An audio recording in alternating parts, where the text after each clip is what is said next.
Hi, guys, it's Indigo. Welcome back to the podcast. This is a review on Stray Kids' new album, This and That. I wanted to talk about this album because I, A, am a stay, and B, I already listened to this album when it came out, like literally the day it came out. However, I did not do a review on it because I wanted to wait a couple of days. I think I waited like a week. I think it came out a week ago. I wanted to wait like about a week to marinate on it and think about it because I really wanted to give the album like a really good chance and see like how I felt about it after a few days, because you never know like how you feel. You know, your first reaction is like, oh, I may like this or I hate this, yada yada, but like after like a while it might change and evolve what you like and what you dislike. So we'll just like get right into talking about the album. I will say, as a like side note, I won't really be talking about Run It because I did do a video on Run It. It'll be in like the card in the corner somewhere.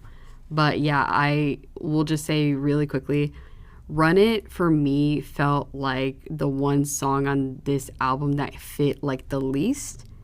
It was very surprisingly different from the rest of the project when I listened to the actual project. But I do have my opinions on Run It. I did make a whole video on it, so just go to that video. We'll talk about the first song now. This and that, this and that, cappuccino and Americano. Can I say this? Lino saying in that one video that they probably should have said frappuccino instead of cappuccino made so much sense to me, because I was like, what is the complete opposite of an Americano? Definitely a frappuccino. It's nothing but like sugar. and an Americano is like famously just like bitter coffee. I was like, oh yeah, he's so right. But they said cappuccino. I was like, okay, cappuccino and Americano. I guess it rhymes. This song, I really like This and That. It's very like industrial sounding, and obviously like if you listen to Stray Kids is straight like noise pollution like 50% of the time. And so I really did love this song because I'm kind of used to that sound from them. This song does sound like a Stray Kids song. I would not say it sounds more like a Stray Kids song than like Run It. Run It was super like on brand for them. This one felt more experimental, but there is a significantly more experimental song on this album that isn't this song, but it is one of the more experimental songs. I did like Ian's rap on this song. They did, in fact, I think they did spoil the fact that Ian was going to be rapping on the album somewhere, and he did rap on this song. He said something about like dodging a challenge, and I thought he was like making a reference to a Dodge Challenger. I was like, I didn't know you was like that, Ian. I didn't know you was out here driving Hellcats. But that's dumb, but he did have like a whole part where like they had different cars and they were like in different seasons and different years and different models and stuff like that, being like past, present, and future. And it's kind of like the theming of like the song in itself. They are just like, they're going to keep pushing it to get like whatever they want and doing whatever they feel like doing from back then, today, and tomorrow. They will continuously do whatever they want no matter what time it is.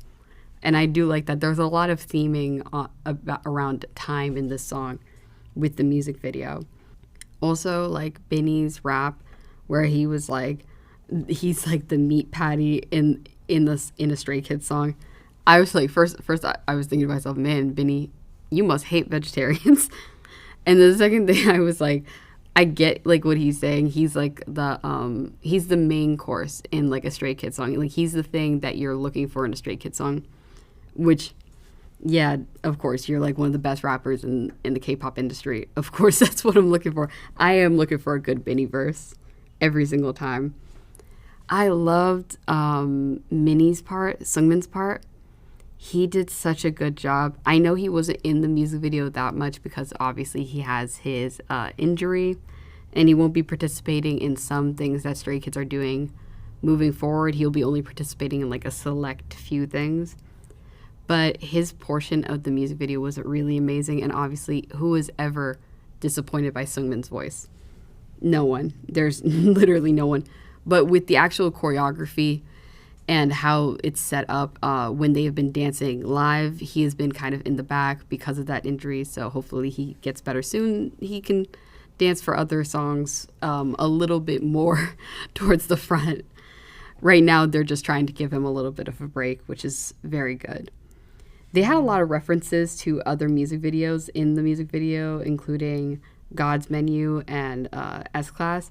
I felt like they were referencing something else, but I couldn't figure it out. But yeah, I caught those references like my first watch through because I was like, oh, that's the kitchen from God's Menu. Oh, that's the buildings from S-Class. So like, I've been like catching like small things here and there, which brings back to the whole time theory and being like, oh, well, their past were these songs, and these are like some of their biggest songs like that have brought them to the level of fame they are today. So it does make sense for them to be like, let's reference these songs. The song itself is quite repetitive, but I'm not mad at the repetitive nature of the song at all because honestly, that's kind of what made it good. So I'm not like complaining about it, but it is something I have acknowledged. And I really did love Han's verse on this. I do tend to love Han's verses in general, but I did love it in this. But generally, honestly, I've been loving the dance for this song so much. I've been loving, especially Lino doing the dance. He has been killing it.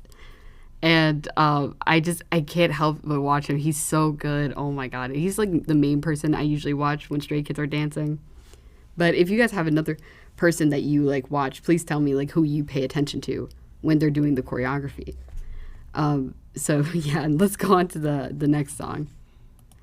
The next song is After You. It's very like 2010s EDM, Avicii, like kind of era, like, and which makes sense to me. When I heard it, I was like, yeah, this makes so much sense for Stray Kids to make this kind of song. I know they've never made this kind of song before, but like being that like the members of Stray Kids, like I'm around the age of like the members of Stray Kids, you know? And they were like teens, like early teens to, depending on which member you're talking about, late teens in like the 2010s. And this was so popular during that era that I'm like, yeah, it makes sense that you guys would make a song like this. I'm surprised you hadn't before. So when I heard it, I was like, this is amazing. And also I love that era of music. It's kind of giving me like the same like vibes as like a Tumblr era as well. I was a Tumblr girl. So I really do love that era of music, and I love the fact that they incorporated that into the album. Han had like a little part in his rap portion where he was like, let's build this anecdote, let me run a little more like when I was 19. I thought it was like a reference to the song 19 that he wrote a long time ago. I don't think he was 19 when that song came out. Was he 19? I think he might have been actually when that song came out. But yeah, I thought that might have been a reference. This song has a lot of great energy to it overall. I wasn't sure if this song was in reference to their relationship with Stay, being that like after having like the fan base they have, they can't ever go back to the life they had before. Because like that's kind of what the lyrics of the song were saying. Like they were like, oh, like after you, like I have like a certain sense of deja vu, but like before you, it was like every day was kind of the same. So I don't know if the song is in reference to Stay or it's in reference to some relationship that one of the members have had in the past, but it is a very good song. It's very much like I'm addicted to the life I've had after you. And I really love this song. It was a really good choice on their part. I know they had like outside producers come for this song, more so than Three Racha. I don't think Three Racha was heavily involved in the production process of this particular song, but they were with every other song. They were just involved in the writing of the song, I'm pretty sure, if I'm not mistaken. But yeah, I really did like this song. Let's move on to the next song. Here's the most experimental song on the album, Farming. Now, I know a lot of people when this song was coming out initially was like, oh, they're talking about aura farming. They're not talking about aura farming, bro. They were like, when I heard the title of the song and like the little teaser, I was like, oh, they're talking about like farming like in like video games, you know? when you do like repetitive stuff, like to like build up like XP or like items or something like that. I was just thinking, oh, this is like gaming farming. And obviously, like, I heard the whole song and I was like, oh, I'm completely correct. That's definitely what they're talking about. Also, the song is basically them being like, we're building up, we're constantly working and working and working, and we're not satisfied. We'll never be satisfied. Like giving Hamilton, you know, giving Hamilton, you'll never be satisfied. I'll never be satisfied. They are very much just trying to say like they will work as hard as they want, and no one can stop them. And to that I say, bang Christopher Chan. Don't you ever, ever in your life make another song like Holiday ever again.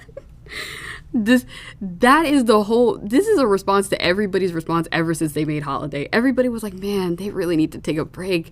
Relax, guys, we're fine. Like, we're okay. It's okay that you don't have to make music all the time. And then they took like an 8-month break, basically. But they're basically like, oh, don't tell us to take a break. We want to work hard. We're never satisfied. Our pockets are always getting filled up. We're trying our hardest, man. And I'm just like, bro, the whole reason we reacted to that is because y'all made a whole song about you wanting a break. You literally said, I need a holiday. And I was like, okay, go take one. Why are you going to go tell me to take a holiday? Okay, my man, you just said you needed a holiday. Take it. Ain't nobody stopping you. Anyway. And Han was begging for like a break too. Remember, he was on stage begging for a break. Brother, come on. I'm so dead, bro. But anyway, I did like this song, but I ain't never want to hear that man ever complain again. Don't you ever bring that up to me ever again.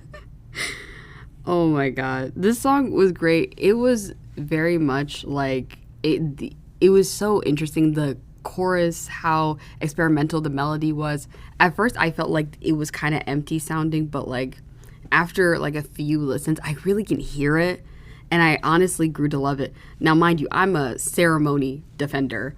So if you had a problem with Ceremony, I don't know if you'll like this song. But I've seen a lot of praise for this song after a few days. Initially, when it came out, like the second it came out, I saw some hate. But like after a few days, a lot of people have been like, oh, this song's great. This is my favorite song on the album. And honestly, this might be my favorite song on the album. I'm not sure. But it is one of the better songs on the album, and I really do love it. I just don't ever want to hear these men complain about nothing ever again. They had me dying, bro, honestly. I swear. Okay, let's move on to the next song. I don't have much to say about I Do. It definitely was a song that was up my alley personally, being that it was a more alternative rock song, and I myself come from a background of listening to more alternative and rock music. I listen to all genres, but that's usually where I like lie. I was surprised that this song wasn't one of Han's written songs. It was Changbin's, and his like line where he is like basically, when you smile, you're falling apart on the inside, and he feels that way too. I understand like the song. I understand like the premise. This song is really good. And when I heard it, it was originally my favorite song on the album when I first heard it. It very much does remind me of In My Head. They both give off 2000s rock, which I love. It is one of my favorite genres. I do think Stray Kids ate with this song. And it was by far like one of the easiest songs to listen to on the album with the first listen. Honestly, I just love a sad rock song, and Stray Kids delivered with this song in particular. I just love when Stray Kids makes rock in general. That's why I've been pleading for a rock album from any of the members when they do solo work during potentially military service time. So yeah, I love this song. Let's move on to the next song. Okay, the next song is Way Out. Whoever had them so messed up when they were making this song, bro, you got that, bro. Because why Han talking about some what once burned is cold now, and Changbin talking about our final destination is a transfer station. Bro, I was rolling listening to this song. I was like, who had y'all this mad for real? They said I like now that you're gone, my time is overflowing. They said I got plenty of time for my hobbies. I got time. This is the perfect song for anybody who recently went through a breakup and want to be like, you know what? Actually, I'm so good, bro. I'm so good. I'm actually better than good. I ain't never been this good in my life. So if you're going through a breakup right now, hey, this is the song for you. They they said, uh, love has torn me apart. Everything is ugly." Bro, they calling them ugly. They said they throw out the trash. Bro, this is crazy. They was dying. Also, Minnie Sungmin hitting that high note, brother. You got that. I was trying to sing that high note this entire time. It's so good, bro. I love my lead vocalist. I love him down, bro. And also Binny singing, Changbin singing on this song was amazing. Having Hyunjin at the end singing the chorus, it sounded like in a way like he was begging for that person to leave. Like, please, like I'm at my like last like nerve. Like I'm at my wit's end. Please just leave. Just go away, bro. Like don't be in my face anymore. And honestly, I kind of love that. I love how like desperate his voice kind of sounded in that ending. This song was very good. They said bye in like 4 different languages. They said sayonara, adios, jaga, au revoir. So they said it in like Spanish, French, Japanese, and Korean. So they want to make sure no language barrier, no nothing. Get out of here. They said get lost, bro. That had me dying, bro. The song is so pretty, but when you read the lyrics, you're like, man, who had y'all in a tizzy? But anyway, this song is really good. I really liked it. If I ever need to break up with somebody like crazy, this is going on my breakup playlist.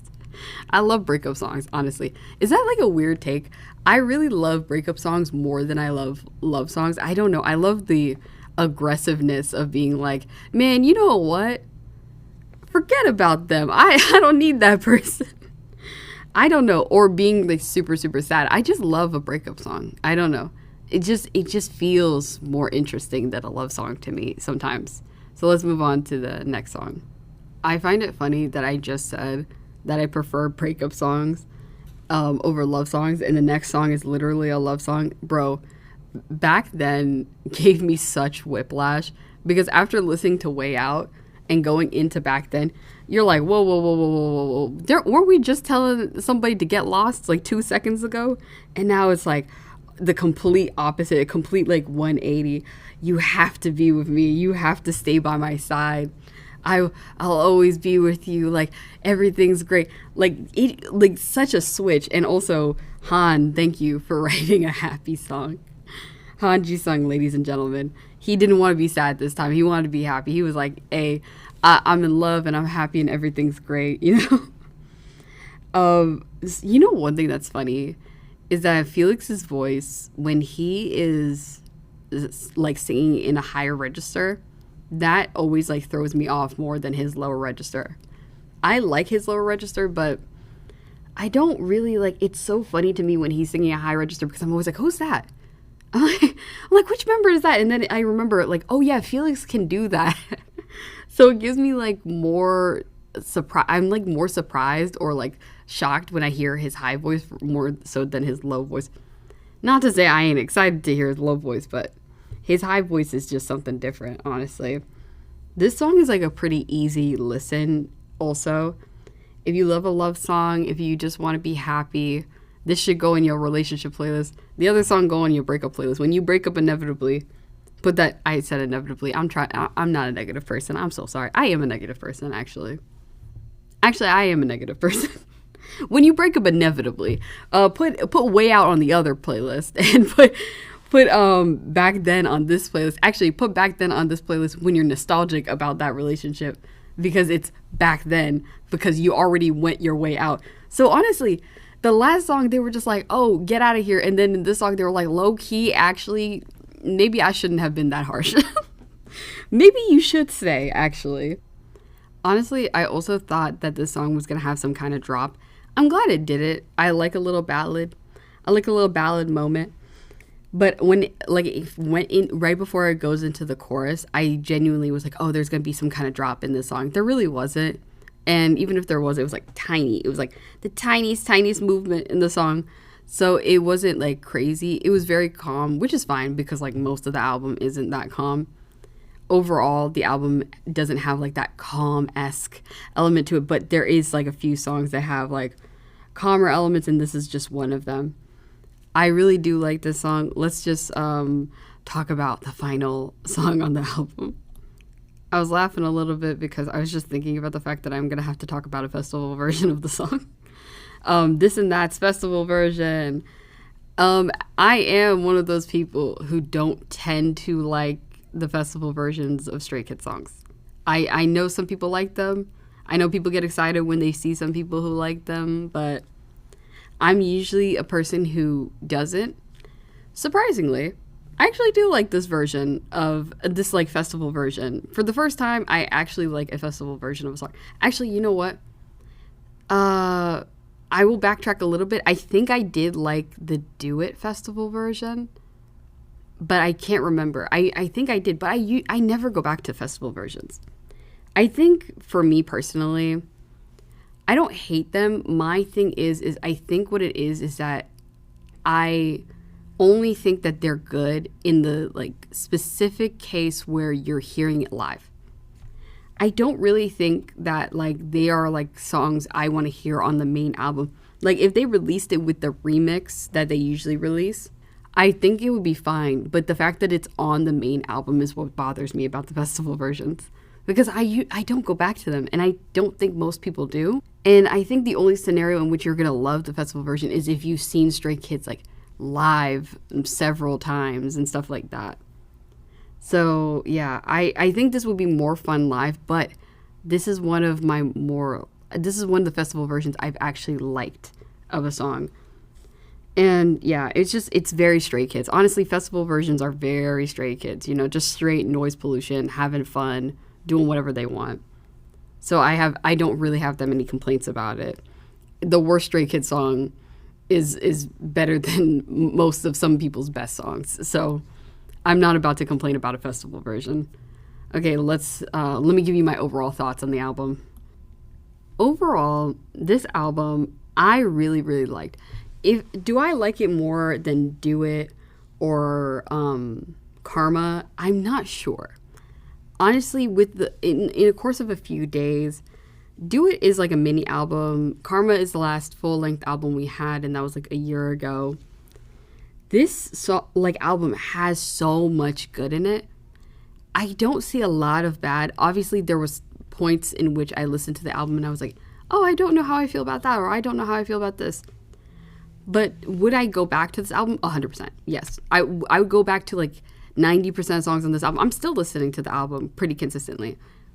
In regards to like K-pop albums this year, like I've listened to quite a few K-pop albums that have come out this year.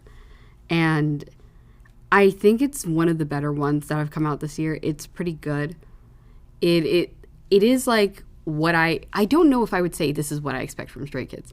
Because ultimately when I did hear a lot of the songs, I was like, wow, they're really trying different things and doing a bunch of different things. And I'm really proud of them for trying all this new stuff. So I really do like seeing them like experiment. I really love Farming. I think like in the end, Farming became my favorite song. I think I've slowly evolved into having it be my favorite song, which isn't surprising for me. I said I loved Ceremony. I love Stray Kids. I love Noise Pollution. I love noisy, loud music. I'm a big fan of that. I Do is probably my second favorite song, and maybe like Way Out is like my third. So like that's my top three. I would say, what should I rank this on? Americanos, cappuccinos. Out of 10 Americanos, this has, I would say like 9.5. Let's go like a 9.5. I don't think it's a 10. I think there's some elements of the album that I might not completely rock with. But I can say this 100% confidently. I can listen to this album from beginning to end and be happy listening to it. Like I said, I don't love festival versions, but even the festival version of This and That, I did quite like. I probably won't go back to that one as much as the other songs, but I'm not against it. If somebody put it on in like the car and was like, hey, play this, like I wouldn't turn it off. So that for me, that's enough for a festival version. I overall do love this album. I wonder what you guys think, what your favorite song is. If you guys like enjoyed the album at all. If you want Chani to stop getting mad at us for telling him to take a break. That boy was like under anesthesia and he was still working in the Skids Code episode. He just I'm so sick of him. Anyway, how y'all feel about This and That? How's y'all's day going? Comment down below. Comment whatever you want at this point, honestly.